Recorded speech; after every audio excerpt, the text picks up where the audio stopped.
Vai. Eu e a querida Camila de Lucas, e estamos aqui no consultório de Fada de Mundo para realizarmos uma entrevista sobre genética, que é o tema que estamos estudando na nossa escola. Bom dia, Fada de Mundo. Inicialmente, queremos agradecer por nos receber e falar sobre o assunto. E a primeira pergunta que queremos fazer ao senhor é: cientistas americanos anunciaram que eles produziram embriões que eram clones de dois irmãos.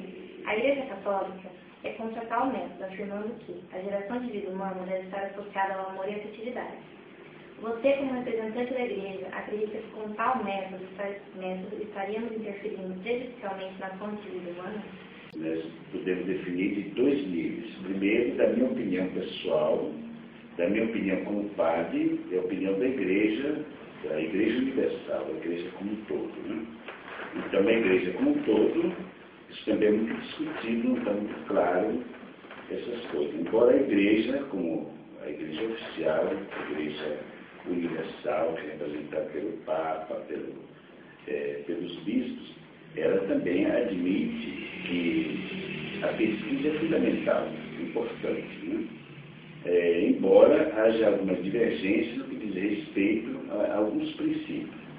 Então, para algumas tendências na Igreja, vai dizer que a questão do embrião, ela foge do princípio da Igreja por se tratar de uma questão de manipulação. Mas, do ponto de vista da pesquisa, a Igreja concorda, e eu também concordo com isso. Ou seja, um ser humano, que segundo a Igreja já o é a partir da fecundação, mesmo que esse seja apenas para salvar o outro, assim sendo, teríamos que matar um humano para salvar outro da morte. Ao ver da Igreja, é um ato errado? No embrião não está a vida. A Igreja defende que está a vida em potencial. Né?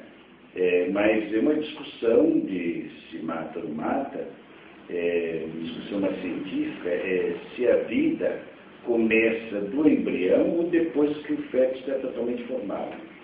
Então, para a ciência e para a sociedade, a vida começa depois que o feto está totalmente acabado. Para a Igreja, não, é desde o início, quando ainda está potencialmente ali o embrião, já tem todos os elementos do ser humano, mas em potencial. Isso quer dizer assim, em outras palavras, dizer assim: você pega uma semente, um caroço de manga. Aí você tem no caroço de manga a árvore da manga, mas não é árvore ainda. Você já tem ali todo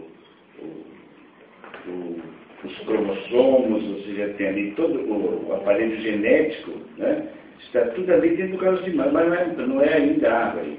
Então, assim, o ser humano, para a Igreja, ela considera que o caroço, ou seja, o embrião, já é vida. Para a ciência, não, vai dizer, a vida começa a partir do momento em que ela se torna árvore. No momento em que o ser humano já está desenvolvido, já tem todos os organismos. Bom dia, Padre Edmundo. Eu vou continuar a entrevista que eu assisti.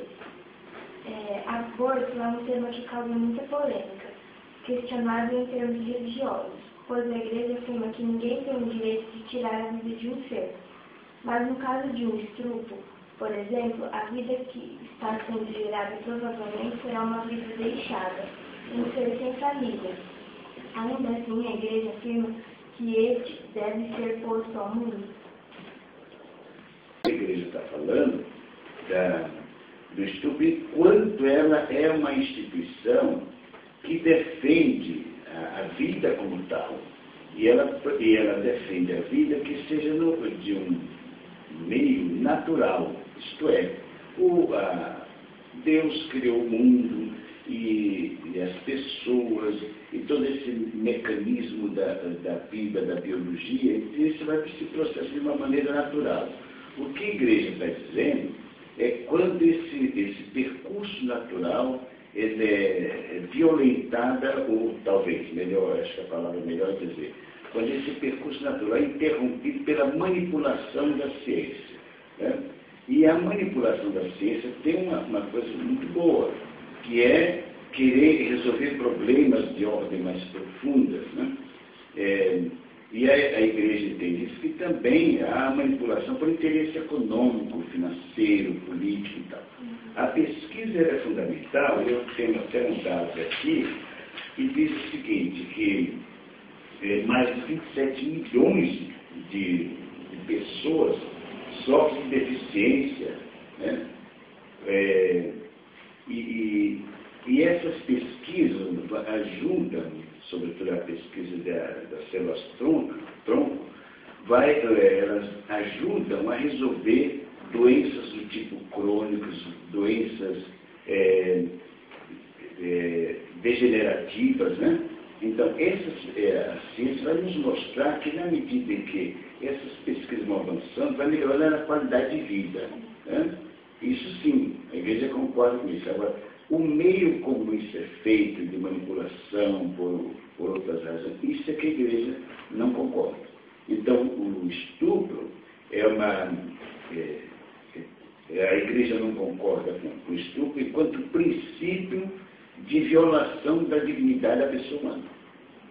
Bom dia, Padre Edmundo. Eu vou dar continuidade na entrevista que meu colega já começaram. Para você, genética é uma questão de religiosidade ou pura ciência? Mas eu queria dizer assim, primeiro, eu não concordo que seja tema de religião, né? A religião, ela é uma experiência de Deus muito fecunda, mas ela não tem a palavra sobre tudo, né? Aliás, Lucas, eu vou até dizer uma coisa para você, desculpa se eu vou dizer da minha vida pessoal para vocês aqui, eu me tornei padre por causa disso. Melhor, desculpa. Eu sou psicólogo, mas antes sou padre. Eu tenho 26 anos de padre e me tornei psicólogo porque eu entendia que tem algumas questões que a religião não responde. E uma das coisas que mais me inquietava é responder algumas coisas de comportamento da convivência conjugal. Isso me incomodou muito. E eu fui buscar a resposta na psicologia, né? Então a igreja não responde sobre tudo, e menos ainda da questão de células troncos, de questões que envolvem a ciência. Eu penso assim, a igreja também pensa nesse sentido, que a ciência e a igreja, elas são complementares, não são inimigas e não são problemas para a humanidade. Agora, quando a religião quer negar a ciência, aí é um problema. E nesse sentido, a igreja entende, eu pessoalmente entendo, que ciência não nega a pesquisa. E a religião também não nega a pesquisa. Eu acho que as coisas são complementares. A igreja, ela tem que ser entendida em matéria de fé, de experiência de Deus, ela tem humildade sim de falar. Agora, em matéria de ciência, de pesquisas, aí a ciência tem mais a contribuir com a igreja do que o inverso. Eu queria agradecer em nome dos meus colegas e da minha professora Simone, que é professora de biologia, que pediu para a gente abordar esse tema. E eu achava que o tema genética não era a área de um padre. E você me provou ao contrário. Provou que você sabia muito mais do que as pessoas. Que